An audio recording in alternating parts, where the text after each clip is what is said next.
let's get started on KFFL Week 10. Hey, what's up, James? Hey, what's up, Frank? Well, I'm very happy to talk about this week. We're starting it very differently. We're going to do our MVP first and our dog of the week first. All right. Let's talk about MVP. Let's throw the stats up there. Our MVP of the week is Patrick Mahomes. Patrick Mahomes coming back after so many people talking all this mess about him falling off the edge, looking like the real Patrick Mahomes with 5 touchdown passes over 400 yards. Yeah, but what did he score fantasy-wise? 36.2. 16 points over projected. That's good. Patrick Mahomes came back in a big way. And leading the division now for the Kansas City Chiefs. We are slowly going back to the normal football world, but it's very weird this week. Yeah, it's still not quite normal yet. Crazy. Let's talk about a dog. And let's talk about the dog. And the dog was, or is Matt Ryan. Man, he's been a dog since he lost the Super Bowl. Matt Ryan's usually not that bad of a quarterback. I know, but it's so sad, man. They pulled him out of the game. He didn't get injured, and he what's his projected? 17.6. He only got 0.6. Yeah, they pulled him out of the game. That's how bad it was. Yeah, that's how you know you're playing bad when you get pulled out of the game. No injuries. Yeah. This might be the end of Matt Ryan. Who knows?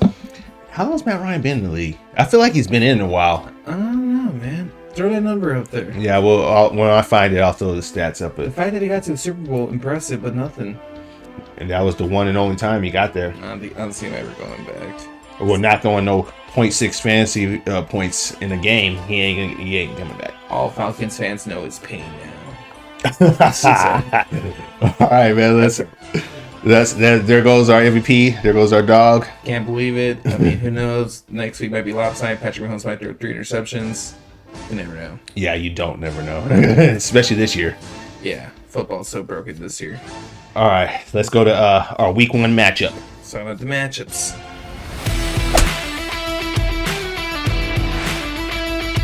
Got Playmakers versus Army. Playmakers 97.1. Army 67.2.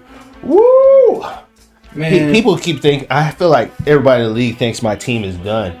But I still feel like I have a fighting chance. I just got to win out now. I can't lose. Yeah, you gotta win every game. The only piece that didn't perform for you was your tight end for Freeman, and he had a drop ball. I saw that drop ball, that punk. Yep. Yeah, and I should have been a touchdown, so I still like the Muth. That's what I like to call him.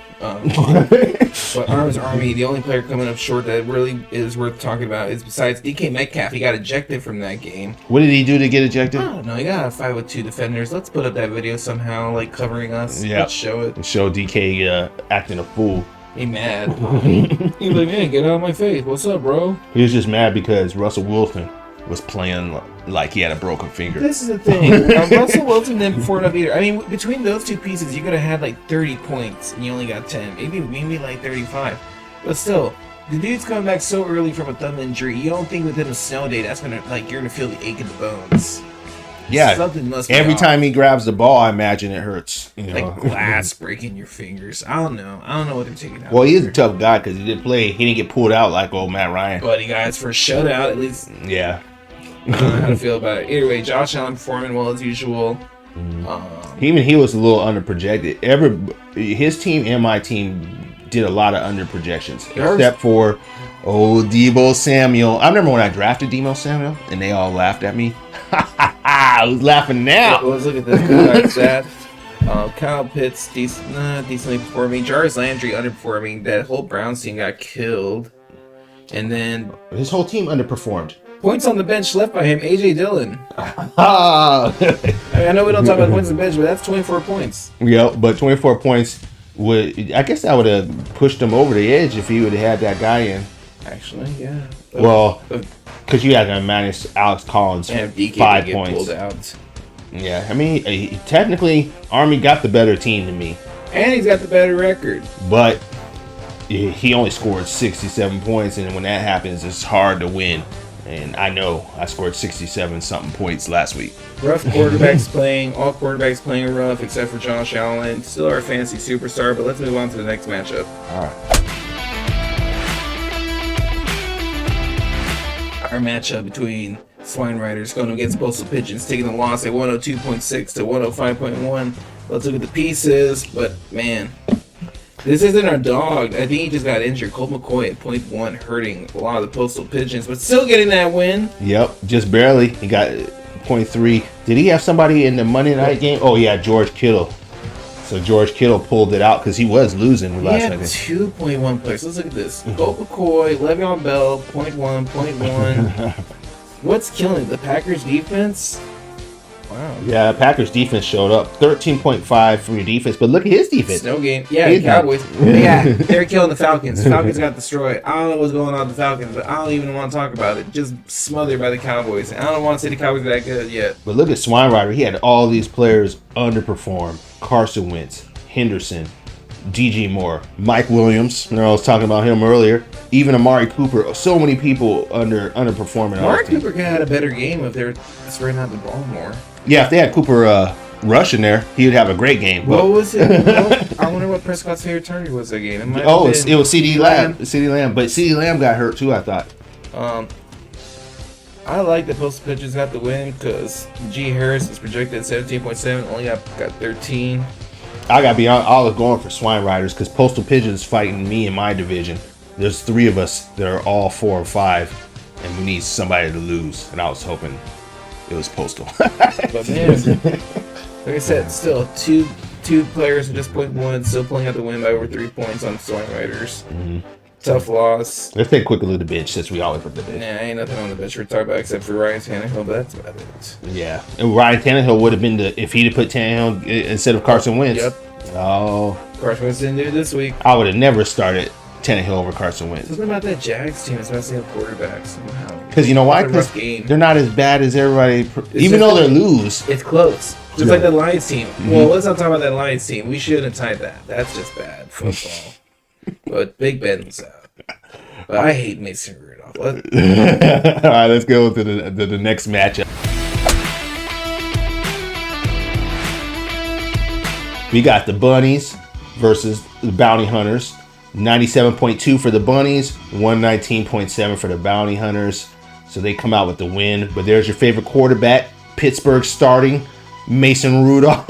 Man, he got at least some fantasy points. I'll give him. You want a quarterback getting at least 15. He couldn't have done that bad in the game. I don't want to talk about the only pieces that are underperforming is like Adrian Peterson. I don't expect a lot from Adrian Peterson. Everyone makes it sound like he's supposed to have this big comeback year because he's taking over for Derrick. Yeah, even the fantasy people, I think they overprojected him. Even he hasn't scored. I don't think he scored more than 6 points since he's been here. This is Tannehill's time to do stuff. Patriots getting a lot of the time down the field, getting 9 points for the kicker, killing the Browns. I guess killing it. Mm-hmm. Yeah, Stephon Diggs. Let's look at him. Yeah. Over 20 points. That's number one wide receiver. This is what we want to see more of that because we haven't been getting that much action with Stephon Diggs getting attention on the ball. Mm-hmm. Yeah, I'm looking at the last few weeks. Everything's been under 15 up until this week, and he's finally getting the attention he deserves. Right. Yeah, that if we had that more often, you would look good every week, Bunnies. And Bunnies also has on the bench because they're on bye, Burrows and Chase. You would think her team would be better. She's got a good team. She's got Hopkins, even those Chase. The quarterbacks are decent. It's just little pieces that mess it up. Like she's got like an all-star team that's not playing like all-stars. Here, wait. We look at the air side. Well, the biggest factor is Patrick Mahomes taking over the points, over 36 points, 36.2 to be exact. Picking up the sack for Teddy Bridgewater, losing against the Eagles. Yeah. Eckler having a rough game, but still over 10 points. I'll take that. Yeah, it's not bad. Javonte Williams, though, that kind of sucks. Tyreek Hill balling out. Yep. And then Chris Godwin, he tried to play, but I'm pretty sure he was still hurt. And remember we were talking about CeeDee Lamb earlier? Look at that, 22.6. Yeah, he had a great game. Yeah. 6 receptions, 94 yards, 2 touchdowns. CeeDee Lamb's a favorite target over Amari Cooper, in my opinion. I think he's going to be... Is he considered W1 over there in Dallas? Oh, yeah, I think so. I've been thinking he was W1 from Yeah, it's not Amari Cooper. I don't think it is. No. But, yeah, Patrick Mahomes picking up the slack for Teddy Bridgewater. Tyreek Hill having a great game. With those two, I mean, you got 50 points. And we talk about that. You always want that good 50-point combo. Mm-hmm. It's always nice to have. And then when you usually have that 50-point combo, you usually win. Players. Yeah. Look for those pieces that click, y'all. Right. Nothing really going on with the bench to talk about. I ain't talking about benches today. Let's get out of here. All right, let's hit up the next matchup.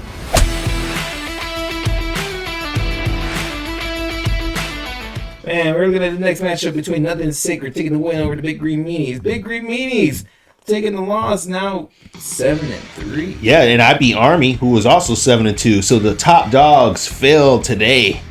Playoffs are looking fun. Well, fell this weekend. Well, let's look at quarterbacks. Quarterbacks look kind of fun. Matt Stafford having another off game, second week in a row. Yep, 49ers. Ooh, they put it to them. Scoring under 10 points. Justin Herbert not looking so hot against Minnesota. I'm never going to give Minnesota the credit because I don't like Kirk Cousins. Hey, they put it to the Chargers this week, the Kirk Cousins and them. Mac Jones, my runner for Rookie of the Year, making 19.8. He's probably the second coming for the Patriots. Looks good. No, he just had one good game. Look at his other stats. Look at his other stats. Look at he only got one good game. He's a decent quarterback.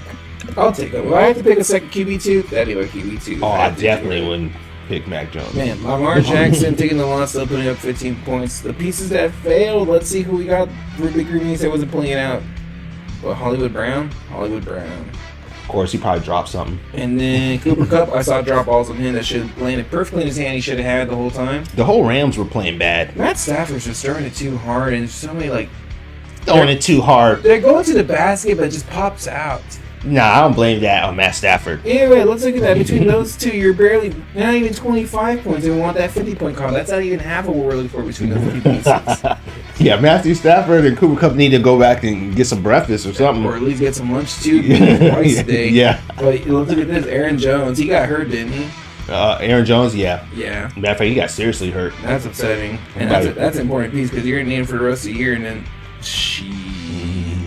Tyler Higbee, decent games at tight end. He also had some drop passes, but he did get that one touchdown, so that saved him. The only piece that was hurting us besides Justin Herbert on nothing sacred is Cameron Sutton. And then look at their defense too. You never want negative points. You never want negative points for anything. You know, just hurts you. But it just hurts you. His team played pretty good to his projection. You know, he only had a few people, and then he had a couple of big ones over projection. So who's this Gibson guy? Antonio Gibson? Running back? Yeah, he's started running back for the Redskins. Now, I can understand him leaving him on the bench because Antonio Gibson is also injured. He's got multiple injuries. Then they took our advice from last week saying for running all over the Dolphins. I hope he didn't take our advice on that because Devonta Freeman didn't get that much free on fantasy against the Dolphins. No, he didn't. You think he'd be fucking destroying those guys in that. Well, that's because remember Baltimore as a team played horrible against the Dolphins. That was that Thursday night game. All these pieces are bad. Fucking Andrews, Hollywood Brown. Well, not so bad. Andrews and then Freeman. Yeah, Andrews, Keenan Allen did pretty decent. I'm talking about the pieces that are failing. Though, the Ravens. Yeah, it's for the Ravens. Yeah. Oh, I think Mark Andrews did actually pretty good. Yeah, that's the only decent one. Yeah, I think he is the only decent one. Yeah, but nothing on the bench worth looking at. Nothing sacred took the win, even with points on the bench we're talking about. Nothing really. Sacred is a game above me and Postal, so that always hurts.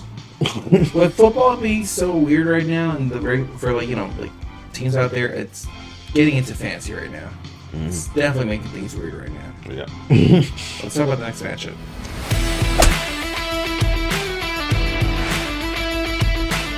All right, in the last matchup, we got Mafia versus Possible Moose.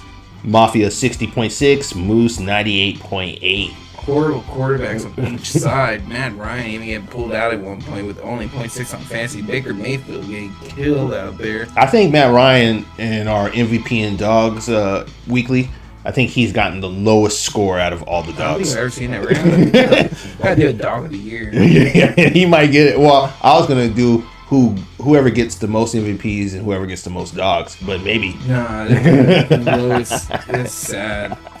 Yeah, that's sad. Yeah, Derek Carson looking decent.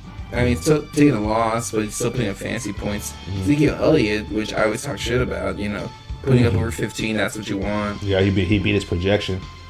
And let's look at Taylor. And Jonathan Taylor also, he's been a beast these last few weeks. For the Colts? I feel like he's an important piece for that team now. Ever since that Jets game. He's been tearing it up. And then, A.J. Brown. A.J. Brown's so up and down. One game he'll score 3 touchdowns. Next game he'll barely even get it. They're trying to figure out what his favorite targets out there over there in Tennessee because they were just so focused on the run game mixed with the pass game. Why do they still focus on the run game? They're not. I guess they're trying to figure something out just in case. I don't know. They needed to just throw it to AJ Brown. That'll be the easy solution. Just throw it to AJ Brown. That's what I would do. I'm surprised this Dolphins defense did so good. But yeah, OBJ not scoring that much, Zach Ertz not scoring that much, but still, like I said, Jonathan Taylor killing it, Derek Carr having this game, and yeah, you just want both your running backs doing good. If you can make 30 points off your running backs and 50 or 40 off your quarterbacks, great. Yeah, look at old Mafia. He had a horrible game after horrible game. Kirk Cousins, though, came through. But everybody else, I think, is lower than projection on his team. It's TJ Hawkinson, it's 0. That's even sadder. That whole Lions game was a fucking mess. Ayuk only 2.6. Steelers horrible. Nick Chubb was out. He was hurt, though. And nothing on the bench we're talking about except for who's out in Kansas City? Oh, here, Darrell Williams. Who the frick's Darrell Williams? He's the backup running back, the one that's been running since, what's his name? Edwards Calais or whatever his name is. I can't think of his name. But that guy's the main starter, but he's been hurt for a few weeks. And so he's getting action then. And then he's been in there, but this is one of his best games. Like, look at his projection. It's only 10 points, so he scored way above his projection. But man, Mike's Mafia only 60 points, losing out 30. I mean, it's just, like I said, just but players playing weird. And then when you got so many bombs on one team, then you're only going to score 60 points. I got to look and see, because I think this might be the lowest scoring total so far since week 10 out of all the teams. I don't think anybody's gotten lower than 60.6. Hate to call you out. It happens. I know I got close. I think I got like 64. Jeez. on 1 week. I can't remember. But that's it for week 10. Don't forget to like and subscribe. Thanks for watching.